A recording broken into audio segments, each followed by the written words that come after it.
इंदसदवंदियाणं तिहुवणहिदमधुरविसदवकाणम् अन्तातीतगुणाणं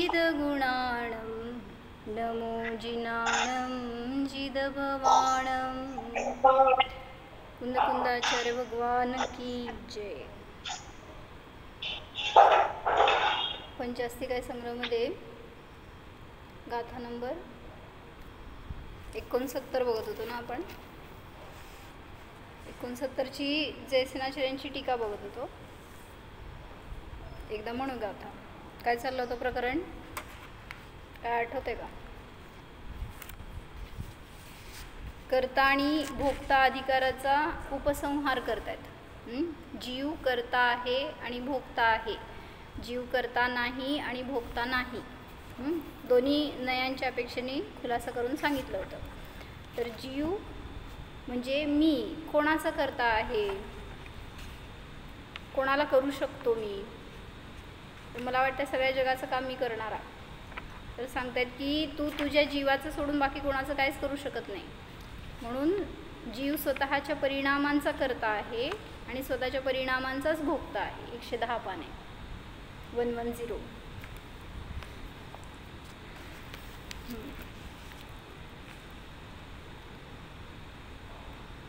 तर दोन गाथा घेतल्यात, 69 आणि 70 नंबरची। 69 गाथेमध्ये कर्मसंयुक्तत्व असताना जीवाचं प्रभुत्व सांगतायत आणि 70 गाथेमध्ये कर्माने रहित असताना जीवाचं प्रभुत्व सांगतायत।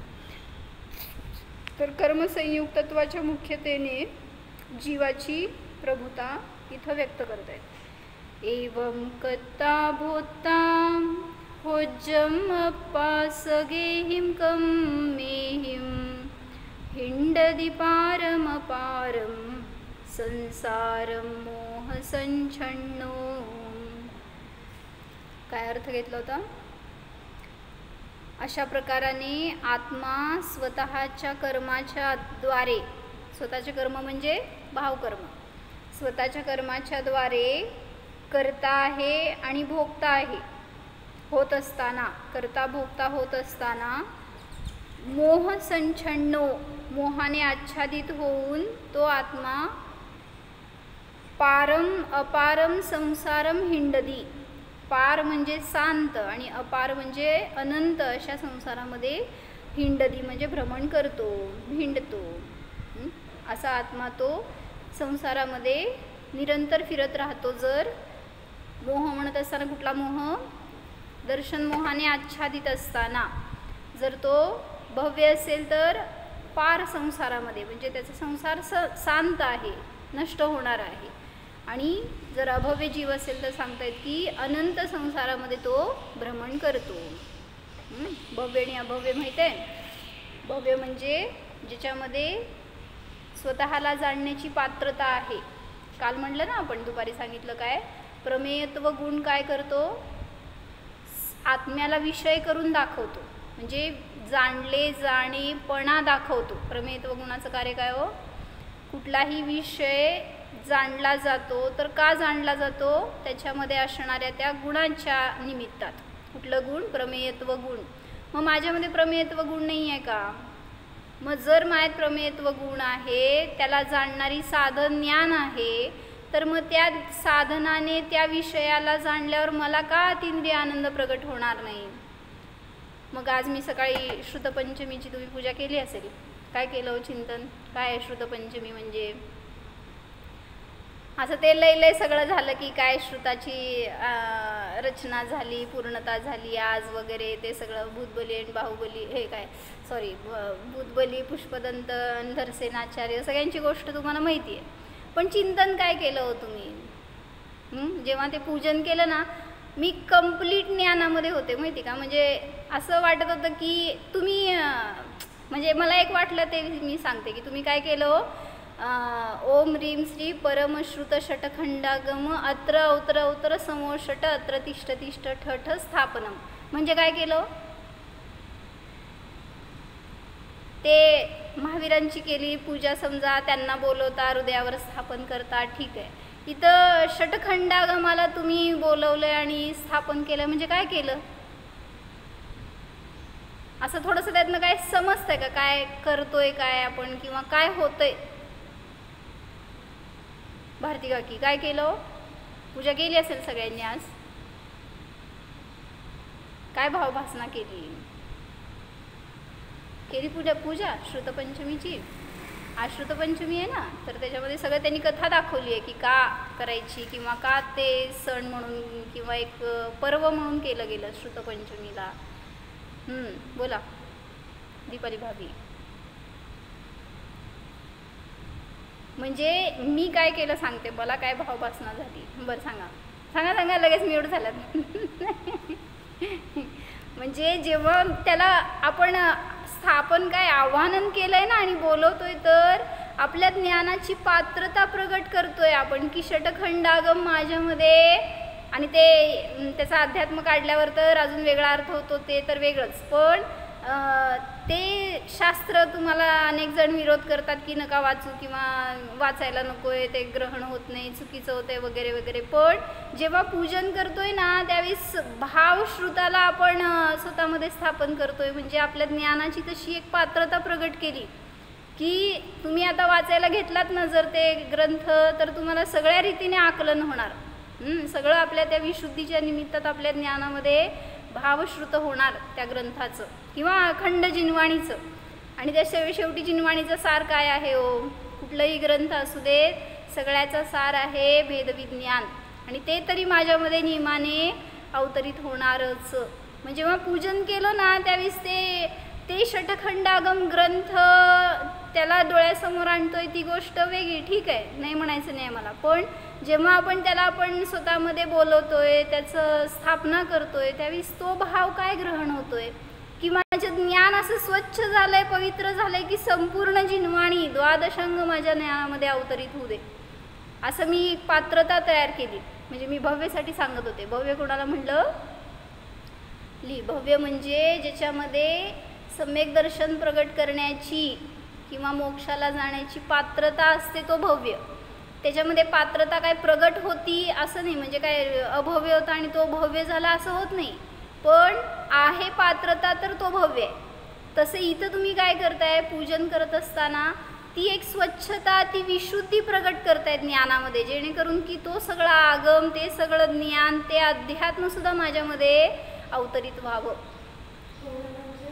सम्यक दर्शनाची किंवा मोक्षाला जाण्याची योग्यता असते.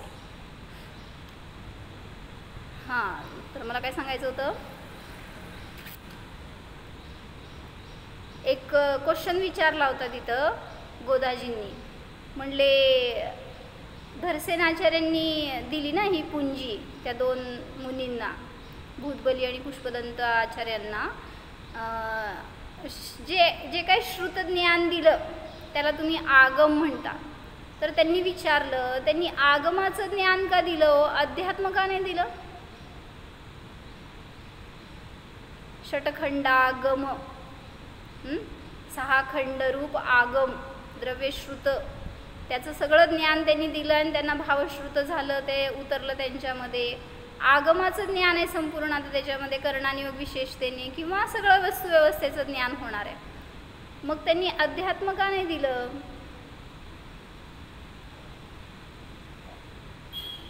अध्यात्म त्यांच्याकडे आहेच ना. अध्यात्म म्हणजे काय, स्वफलचा भेद आणि त्यांचा ते 3 चौकटीचा अभाव आहेच की ऑलरेडी.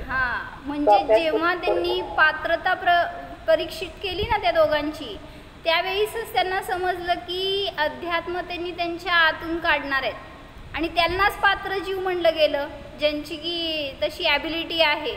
तुम्हाला फक्त शब्द ज्ञान द्यायचं होतं, कारण ते शब्दश्रुत आता काय म्हणायचं लुप्त होत चाललंय हे कळलं ना त्यांना. त्याच्यामुळं त्यांनी काय केलं, ते सगळ्यांपर्यंत पोचावं, पुढच्या पिढीला पण ते राहावं, ह्याच्यासाठी म्हणून एक लिपिबद्ध करण्यासाठी द्रव्यश्रुताचं त्यांना ज्ञान दिलं.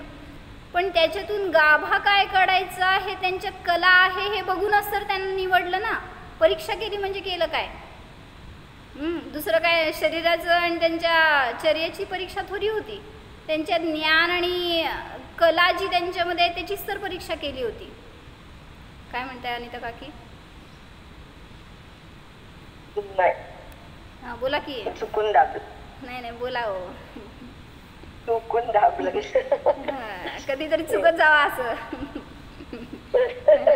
म्हणजे सांगायचंय की असं त्यांना आगमाचं ज्ञान दिलं, त्यातून त्यांनी अध्यात्म काढलं आणि त्यांच्या जीवाचं तर कल्याण झालंच. त्यांच्या निमित्तात इतरांना सगळ्यांना जिनवाणी मिळाली. आपल्यावर महान उपकार त्यांचे की आपल्यापर्यंत एवढं तरी आगम आला. आणि मग त्यातून अध्यात्म काढायची कला आता आपल्याला विकसित करायची आहे. म्हणून ते नुसतं शब्दश्रुत द्रव्यश्रुत काय म्हणायचं त्याला आपण साचवायचं नाही आहे. त्याचं भार होतं उलटं सांगितलं. मग त्याच्यातून जे प्रयोजनभूत आहे ती जर गोष्ट नाही काढता आली तर आपल्याला त्या ज्ञानाचा तर काय उपयोग. म्हणून म्हणलं की पूजा करताना असा भाव आला की आपण आपल्यामध्ये आहे ज्ञान, केवढं का असेना कसलं का असेना त्याच्यात ती पात्रता प्रगट करू शकतो. तर ती विशुद्धी झाली ना, जेव्हा पण बीज पडणार त्याच्यामध्ये ते अंकुरित होणारच. मग जे पण तुम्ही शास्त्रातून वाचणार ते त्या आगमाचाच अंश आहे. ते षटखंड आगमच असायला पाहिजे असं नाही, तर सगळे हे जिनवाणी जी आहे ती शेवटी तुम्हाला आत्म्याचं स्वरूप दाखवणारी आहे. त्यामुळं त्या आत्म्यापर्यंत जाण्यासाठी मी तयार केलेली ती ज्ञानाची पात्रता आहे, ती योग्यता आहे, ती विशुद्धी आहे. म्हणून एक असं त्यांना बोलवतोय, आपल्यामध्ये स्थापन करतोय त्या आगमाला. ह्या सगळ्या मागचा एक उद्देश हाच आहे की यू आर रेडी. पहिल्यांदा रेडी व्हा हे सांगायला लागले. कशासाठी? सगळ्या रीतीने चिंतन मंथन करून त्याच्यातून गाभा काढायचा आहे की मी शुद्ध सिद्ध आत्मा आहे, सगळ्यापासून भिन्न आहे असं. ते त्याच्यासाठी म्हणून श्रुतपंचमी, नाहीतर नुसतं काय त्या पूजा करायसाठी म्हणून नाही आहे. किंवा काय म्हणतात लोक काय करतायत, तुमचं जिनवाणी घरातली आवरायसाठी सोलापूरला स्पर्धा घेतली म्हणे त्या जिनवाणीला सजवायसाठी. कशासाठी हो श्रुतपंचमी पर्व? मग जर ते आज आलेत ना सगळ्यांच्या मेसेजमध्ये की जर त्या श्रुताला आपल्यामध्ये नाही उतरवलं तर त्याच्यापेक्षा दुसरी सेवा नाही आहे. म्हणजे सगळ्यात मोठं सेवा त्याचं रक्षण कधी होणार आहे? जेव्हा ते कपाटात नीट ठेवल्यावर नाही, त्याला आपल्यात उतरवल्यावर. आणि मग तसंच ते सुरक्षित केलं धरसेनाचार्य आणि बुधबली आचार्यांनी, आणि मग ते आपल्यापर्यंत येऊ शकलं. म्हणून सांगितलं की आहे कोण मी, संसारामध्ये फिरणारा मी नाही आहे, संसारात फिरणं हे माझा स्वभाव नाही आहे. तर हे सगळं तुम्हाला त्यातून बाहेर पडण्यासाठी मार्ग दाखवणारी ही जिनवाणी आहे. त्याच्यासाठी म्हणून सगळे उपाय दाखवून तुमचं कल्याण करण्यासाठी म्हणून या श्रुताचा अवतार झाला आहे. तर भाग्य आहे आपलं की आपण हे अध्ययन करतोय, काय इंटरेस्टफुली आपण त्याच्यामध्ये जिज्ञासापूर्वक शिकतोय, ग्रहण करतोय. असं पुढे कुणीही मिळणार नाही. म्हणून त्यांनी काय सांगितलं एक वाक्य की नमोकार मंत्र त्यांनी लिहिलं ना षटखंडागमाचं मंगलाचरण म्हणून. त्यांना जेव्हा परीक्षा केली त्यावेळेस तो एक मंत्र दिला होता धरसेनाचार्यांनी दोघांना पण सिद्धी करण्यासाठी, काय त्याच्यावर तपस्या करण्यासाठी म्हणून. कुठला मंत्र होता? म्हणजे मला काही सिद्धी करायची नाही, मी आपलं विचारते. कुठला मंत्र होता तो? करू आपण पण सिद्धी. तर जो मंत्र होता त्याच्यामध्ये काहीतरी ते अक्षर आणि मात्रा कमी होते ना, त्याच्यामुळं ते त्यांना ज्या प्रगट झालेल्या देवी होत्या त्या व्यंग्य होत्या. आणि मग हे त्यांनी त्यांच्या ज्ञानाने परीक्षण केलं की अशा देवी कधी नसतात, आणि मग असं का रूप दिसलं. ज्या काही देवी प्रगट झाल्या ना त्यांच्या त्या ज्ञानाच्या, त्या अध्ययनाच्या, त्या विद्येच्या निमित्तात, तर त्या देवींना बघितल्यावर त्यांचं त्यांनी अनुमानाने सांगितलं, जाणलं की ज्या अर्थी या अशा प्रगट झाल्या त्या अर्थी काहीतरी चूक झाली आहे. आणि मग त्यांनी त्यांच्या बुद्धीने त्याला कवर केलं. काय ती अक्षर मात्रा जी जास्त होती ती कमी केली आणि कमी होती ती जास्त केली असं वगैरे. आणि मग त्याच्यामुळं तिथं पण परीक्षण झालं. तेच तर करायचं होतं ना गुरूंना, आणि मग त्यात ते सफल झाले. मग मला काय सांगायचं होतं,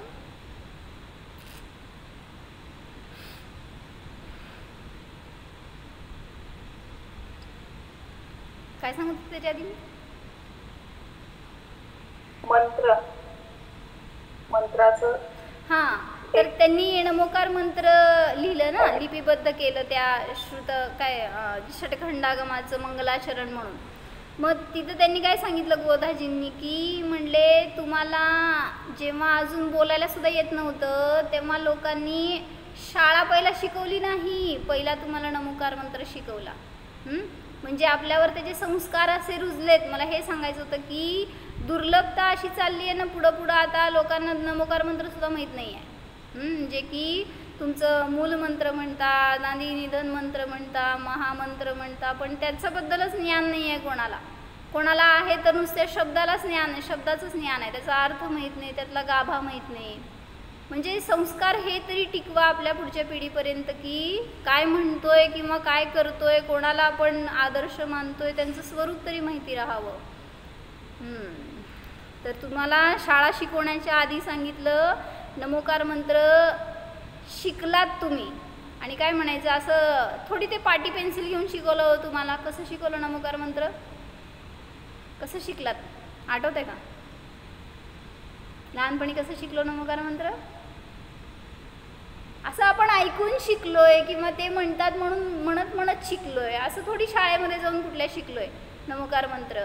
तर इतकं म्हणजे फॅमिलियर आहे ना ते आपल्याशी, ते जास्त जवळच आहे, ते जास्त कल्याणकारी आहे. बाहेरच्या कुठल्याही विद्येपेक्षा ही विद्या जी मिळाली ती आपल्याला तारणारी आहे, म्हणून त्याचा एक मोल यायला पाहिजे आपल्यामध्ये.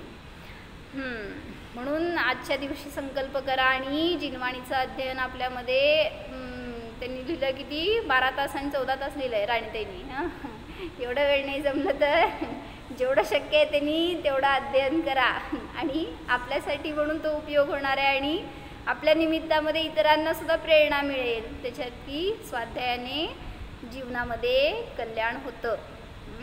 म्हणून एक संकल्पपूर्वक एखाद्या जिनवाणीचं अध्ययन सुरू करा किंवा त्याचं अभ्यासपूर्वक स्टडी करून त्याच्यातून प्रश्न उत्तरं काढा, त्यातून अध्यात्म काढा, त्याच्यातून सगळे मतार्थ वगैरे जाणून घ्या, नयार्थ जाणून घ्या. सगळ्या रीतीने शास्त्राचं अध्ययन करणं हेच तर उद्देश आहे जिनवाणीचा. आणि मग त्यातून आपल्याला आपला खरा जो स्वभाव आहे तो समजला तर त्या अध्ययनाचं सुफल आहे. चला काय चाललं होतं आपलं?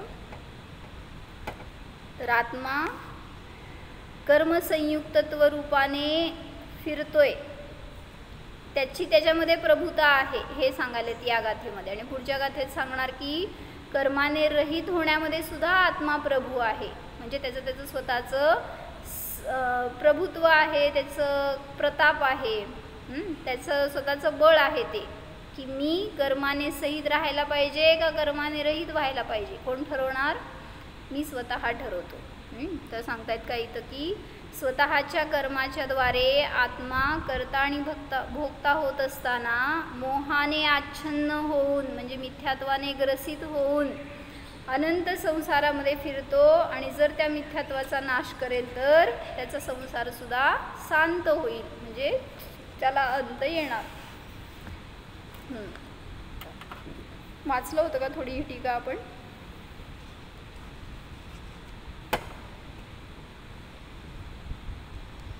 परत एकदा बघू मग काय जरा विसरलं असलं तर.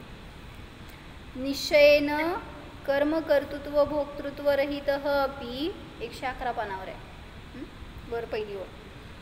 व्यवहारेण एवं पूर्वोक्त नैविभागेन कर्ता भोक्ता च भूत्वा.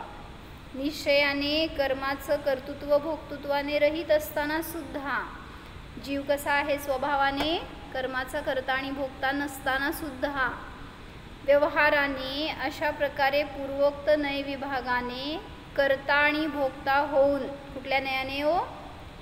जीव कर्मांचा कर्ता आणि भोक्ता होऊन कुठल्या नयाने? व्यवहार नयाने. हां त्यातच ते व्यवहार नाही तर काय ढोबळ झालं हो. आता त्यातल्या आत जायचं जरासं. अनुपचारित सद्भूत कुठल्या वाक्य सांगा? जीव कर्माचा कर्ता आहे. कुठल्या कर्माचा? द्रव्य कर्माचा असेल तर अनुपचारित असद्भूत, भाव कर्माचा असेल तर उपचारित सद्भूत. बरोबर.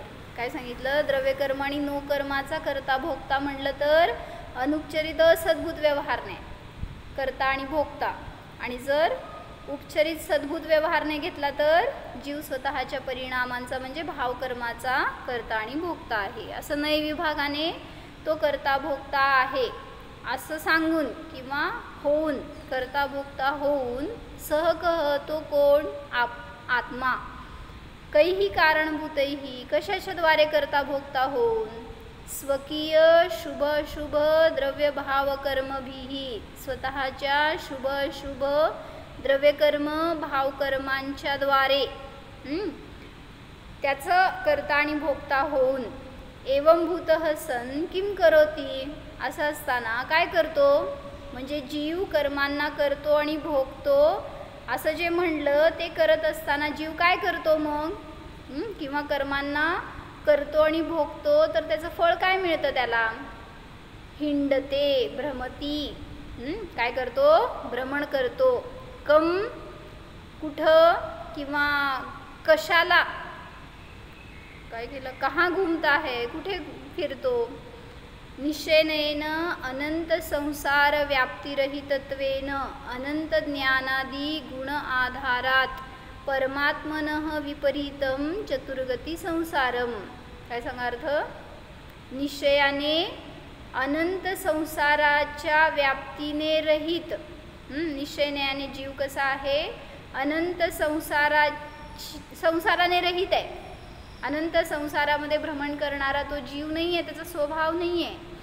निश्चयाने अनंत संसाराच्या व्याप्तीने रहित अनंत ज्ञानादी गुणांचा आधार असल्यामुळे परमात्म्याहून विपरीत चतुर्गती संसारामध्ये भ्रमण करतो. काय म्हणले? जीव कसा आहे तर अनंत संसारामध्ये फिरणं हा जीवाचा स्वभाव नाही आहे, तर अनंत गुणांच्या मध्ये फिरणं हा स्वभाव आहे. काय कळलं सांगा? कुठं फिरायचं तुम्हाला? फिरू वाटतंय ना फार? कुणाला जावं वाटतंय? कुठं आसूला जावं वाटतंय? हां, संसारामध्ये नाही. हां, तर हा स्वभाव आहे जीवाचा. कसं फिरायचं? कुठल्या ट्रेननी जायचं? कुठल्या प्लेननी जायचं? ज्ञान हेच एक साधन आहे त्याच्यापर्यंत जाण्यासाठी. आणि मग त्या ज्ञानाने म्हटलं ना, ज्याला स्वभावाची टेस्ट कळाली ना त्याला वेळ नाही मिळणार काय म्हणायचं बाहेरचं सगळं करायला वगैरे. त्याला एक अनुभूतीची अशी लय लागेल किंवा इतका आनंद येणार आहे ना, सतत बाहेर जाणारा उपयोग आत येत राहतो. मग फक्त त्याची एकदा टेस्ट घ्या एवढंच सांगतायत. सगळ्या श्रुताचं तुम्ही अध्ययन करताय ना, तर श्रुतपंचमीतून एवढा सार काढा. काय काढायचं? आत जाण्याची कला यायला पाहिजे. हां, बरोबर. तर श्रुतपंचमी साजरी होणार. म्हणून नियमसारमध्ये एक त्यांनी घेतलंय ना कलश. काय? अंचित पंचमगतये पंचाचारम स्मरंती विद्वांसः संचित पंचाचाराः किंचन भाव प्रपंच परिहीणाः. समजलं म्हणा? आर्यांची भाषा. काय म्हटलं त्याच्यामध्ये? हे सांगायचं आहे काय की संचित पंचमगते, पंचम गतीला प्राप्त करून संचित पंचमगते पंचाचारम स्मरंती विद्वांसः. जो विद्वान आहे तो पंच आचारांचं स्मरण करतो, त्याला धारण करतो. संचित पंचाचाराः किंचन भाव प्रपंच परिहीणाः. हां, तर काय सांगितलं? भाव प्रपंचापासून जो रहित होतो तोच पंचमगतीला प्राप्त करतो. म्हणून श्रुतपंचमी आपल्याला पर्व सांगतोय काय? त्या श्रुतातून एक भाव ग्रहण करा आणि स्वतःला जाणा, तर तुम्हाला पण पंचम पारिणामिक भाव समजेल आणि पंचमगतीची प्राप्ती होणार.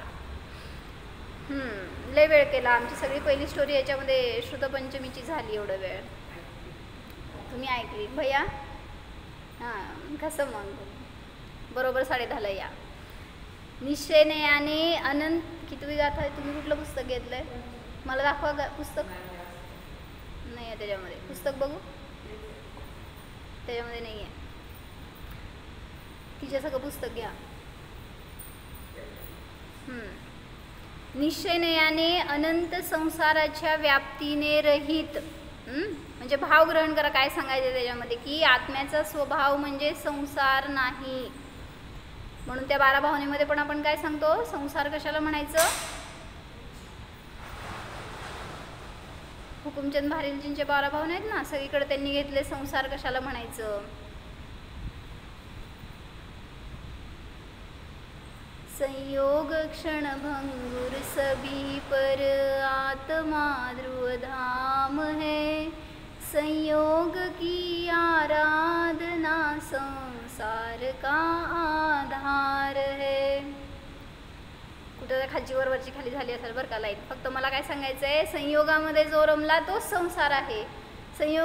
जी संयोगात अडकलेली बुद्धी आहे ना तीच संसार आहे. मग सांगतायत की संसार हा तुमचा स्वभाव नाही. मला दाखवा, आहे त्याच्यात. अजून एक कवर घातलेलं आहे बघा पुस्तक, ते घ्या पाहिजे असं, त्यात पण आहे. किती 69 गाथेची जयसेनाचार्यांची टीका आहे. 69. निश्चयने अनंत संसाराच्या व्याप्तीने रहित. नाही, दोन्ही टीका आहेत ना त्याच्यामध्ये. प्रत्येक गाथेला दोन्ही टीका असतील का नाही आहेत?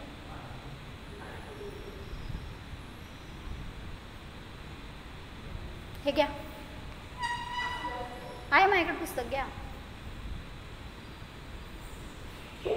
तेच ना, संयोग क्षण भंगुर सभी पर आत्मा धाम है, हेच का? पुढची लाईन म्हण मला संसाराचं त्यातलं. पर्याय लय धर्मा परंतु द्रव्य शाश्वत धाम है. नाही, संसार कशात लिहिलंय ना ते वाक्य सांग मला. संसार हे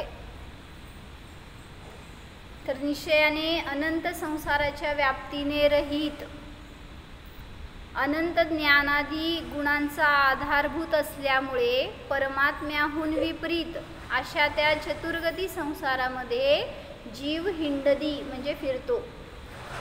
चला बसा, संपलं माझं.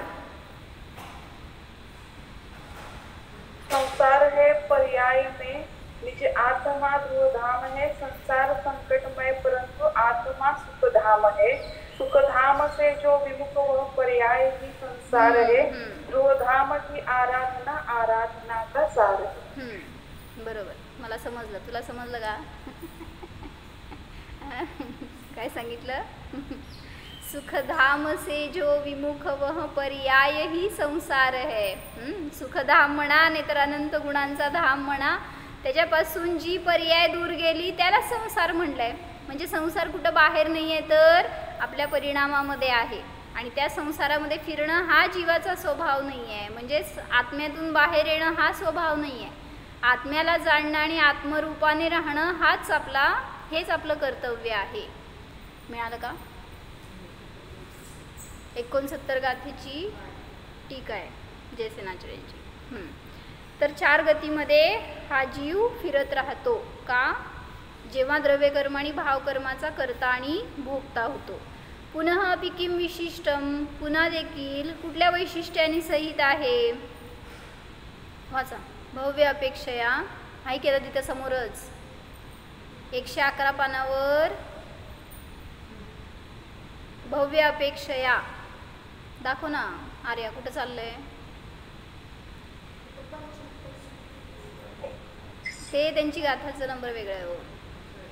111 पानावर 4थी लाईन आहे. भव्य अपेक्षया. वाचा. सपारम तू अपारम. काय सांगितलं? भव्याच्या अपेक्षेने तो संसार सपार म्हणजे अंताने सहित आहे आणि अभव्याच्या अपेक्षेने परंतु तो अपार आहे. म्हणजे तो अभव्य जीव कधीही या संसारामधून बाहेर पडणार नाही. म्हणजे बघा ना, त्या श्रुताची इतकी रचना केली, इतकं ते आपल्यावर त्यांचे उपकार म्हणतोय, पण अभव्याला काय उपयोग हो त्याचा? म्हणजे त्या सगळ्या जिनवाणीचं अध्ययन करेल तरी सुद्धा सांगितलं त्याचा मर्म समजणार नाही किंवा तो स्वतःपर्यंत जाऊ शकणार नाही. म्हणून म्हणतात की आपल्याला आहे तर आपला निर्णय स्वतः करा. भव्य मी आहे तर मला माझ्या संसाराचा पार मिळणारच. कसा मिळणार तो? ज्या समयाला शुद्धात्मा अनुभूती घेतली त्या समयापासून संसाराचं काउंटडाऊन सुरू झालं. काय होणार? संसार संपणार आहे. पुनः अपि कथम भूतः सह आत्मा, पुन्हा देखील तो आत्मा कसा आहे? विपरीत अभिनिवेश उत्पादक मोहरहितत्वेन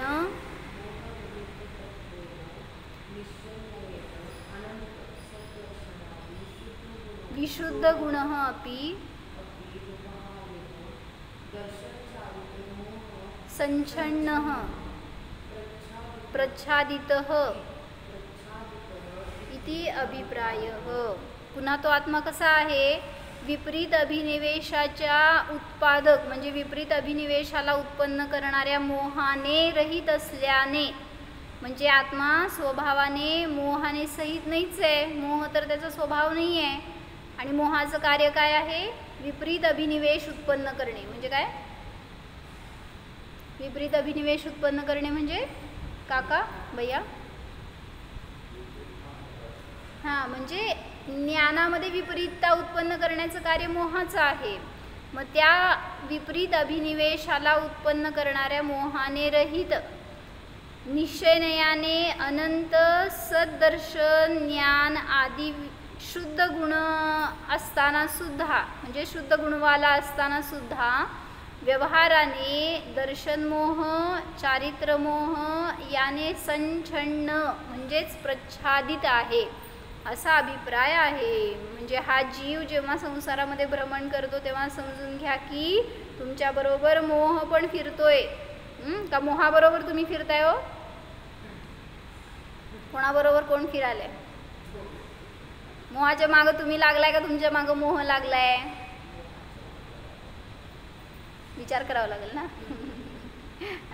म्हणजे तो मोह जो जो संसारात फिरतोय समजून घ्या तोपर्यंत मोहाच्या मागे आपण आहोत. मी म्हणा की मी, आपण काय सगळ्याला घेऊन चाललाय?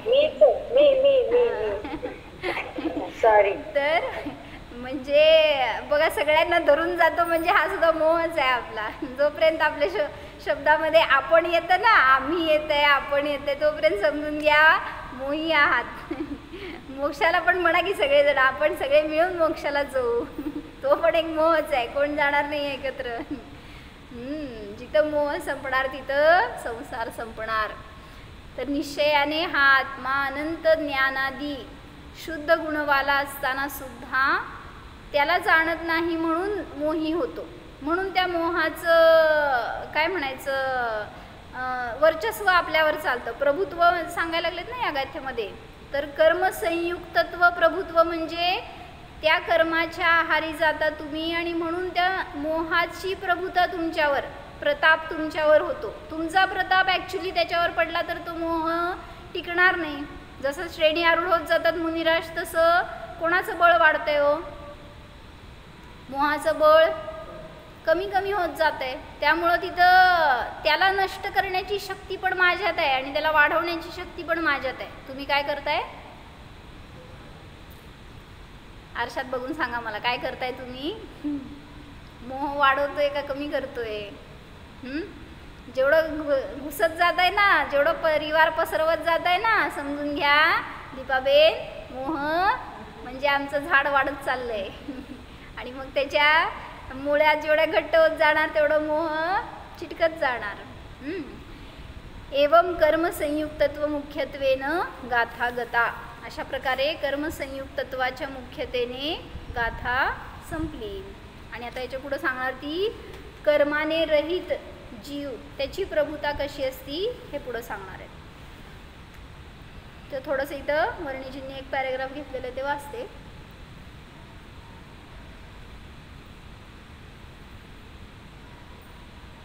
जीवाला कष्ट का आहे किंवा त्या मोहाचं कार्य काय आहे ह्याच्यासाठी सांगितलंय. अहो इतना महान कष्ट भोगा जा रहा है. शरीर का बंधन, परिवार का बंधन, अनेक इष्ट वियोग, अनिष्ट संयोग, कल्पनाओं के क्लेश, शरीर में व्याधियाँ उत्पन्न हो जाए उनकी वेदनाएं, और रोज़ रोज़ की भूख प्यास की अलग वेदनाएं. इतने कठिन दुख भोगे जा रहे हैं और उन दुखों के भोगे जाने का अपराध केवल इतना ही है कि हम निज को निज, पर को पर जानने का निर्णय और वृत्ति नहीं रखते. इसी का नाम क्या है? मोह. निज को निज नहीं जानते और पर को पर नहीं जानते. यही हमारा सबसे बड़ा दोष है. कहने सुनने में तो बड़ा मामूली सा अपराध है, और उसके फल में इतना जाल भी भोगते जा रहे और इन क्लेशों का जो कारण है उस कारण को नहीं छोड़ना चाहते. मग खायचं प्यायचं नाही का हो? खायचं का नाही? काय करायचं? झोपायचं का नाही? झोप आल्यावर काय करायचं काय आम्ही मग? हे करू नका, ते करू नका, ते करू नका. विचारा की हो काय करायचं म्हणून. तुम्ही लोक सगळे ज्ञाता आहेत. तुम्ही काय विचारणारे नाही तर सर्वज्ञ आहेत. बोला. आसक्ती नाही ठेवायची. सगळं तर करायला लागणार, करतोय, करायचं, पण त्याच्यामध्ये आसक्ती भोगण्याची. बरं, आसक्ती नाही ठेवायला पाहिजे. बोला. झोपत असून झोपणार तर, पण झोपत असून झोपणार नाही जाणणार आहे. असं सगळ्यांना सांगायचं हो ना. ते करायचं म्हणजे सांगायचंय सगळं करत असताना सुद्धा श्रद्धा बदलावं तुमची. तेवढंच सांगतायत. मी शरीर आहे हे तुमची जी श्रद्धा आहे ना, ती श्रद्धा म्हणणार की तुम्ही मी स्मिता आहे, मी मनुष्य आहे, मी मुलगी आहे, स्त्री आहे, पुरुष आहे, हे म्हणणार की तुम्ही, पण व्यवहाराला तोडायचं नाही आहे. तुम्हाला निश्चय जो म्हणलं ना, म्हणून की जे विश्वास, जी मान्यता आहे ती तोडा. तेवढंच केलं आहे मुनींनी, आचार्यांनी, जे कोणी मोक्षाला गेले त्यांनी. तेवढ्या श्रद्धानाला बदललं तर सगळं कार्य चालत राहणार आहे शरीराचं. मग ते क्षयिक सम्यक दृष्टी असताना सुद्धा सगळे भरतापासून ते कोण सगळे जे असतील आतापर्यंत गेले तीर्थंकर, सगळ्यांनी काय केलं? शरीराच्या क्रिया सोडल्या नाही आहेत. संसार केला, त्याच्यामध्ये सुद्धा सगळं उत्कृष्ट रीतीने तुमच्यापेक्षा, पण तरी त्यातून बाहेर पडू शकले ना. त्याचं कारण एवढंच आहे, काय? मान्यता बदलली. जिथं आपण हे खातोय ही मान्यता राहणार आहे ना, त्याच्याने मला सुख येते किंवा मला झोपल्यावर सुख येते, झोपू वाटते, हे सगळे जे विचार आहेत ना, त्याच्यातून तुम्ही त्या शरीरात अडकत जाता आणि मग ती मान्यता दृढ होत जाते की शरीर म्हणजे मी, त्या शरीराचं सुख म्हणजे माझं सुख. मग हे सांगतात हे हा एक जाळ आहे, कल्पना जाल है, आणि त्याच्यामध्ये तुम्ही उलझते जा रहे हो. जैसे लाल मिर्च खाने के शौकीन लोग लाल मिर्च खाते भी है, खाता काय, सी करते भी जाते हैं, आंसू बहाते जाते हैं, और फिर भी लाल मिर्च लाओ यो मांगते हैं. इसी प्रकार ये संसार के अन्य जीव ऐसे कातिर हो गए हैं, ऐसे आधीन बन गए हैं, अपने में ऐसी विवशता मान रखी है कि एक शरीर को छोड़कर दूसरा शरीर ग्रहण किया और उस शरीर के प्रसंग में जो समागम मिला, उस समागम में राग, विरोध, कल्पनाएं की, फिर कहीं उत्पन्न हुआ वहाँ राग, द्वेष, मोह. ऐसी विडंबनाओं में यह जीव चक्र लगाता है और अपना जो शुद्ध प्रताप है उस प्रताप से वंचित हो जाता है. म्हणून सांगताय तुम्हाला मोहाच्या प्रतापामध्ये राहू नका, तर आत्म्याच्या स्वभावाच्या अनंत बळाच्या प्रतापामध्ये राहा, तर तुमचा प्रताप त्या कर्मावर भारी पडेल आणि ते कर्म सहज नष्ट होऊन आपल्याला सुद्धा सिद्धदशा प्रगट होणार. हो जाणा संसाराने रहित निसंसार स्वभाव जाणा, स्वतःच्या स्वच्छ शुद्ध ज्ञान स्वभावाला जाणा. पहा या ज्ञानामध्ये संसार नाही, संसाराचे विकल्प नाहीतच. श्रद्धान दृढ करा, मी जीव आहे, शरीरवाला नाहीच, कर्मवाला नाहीच, परिभ्रमणवाला नाहीच. ज्ञाता द्रष्टा स्वरूपोऽहं सिद्धोऽहम्. ओम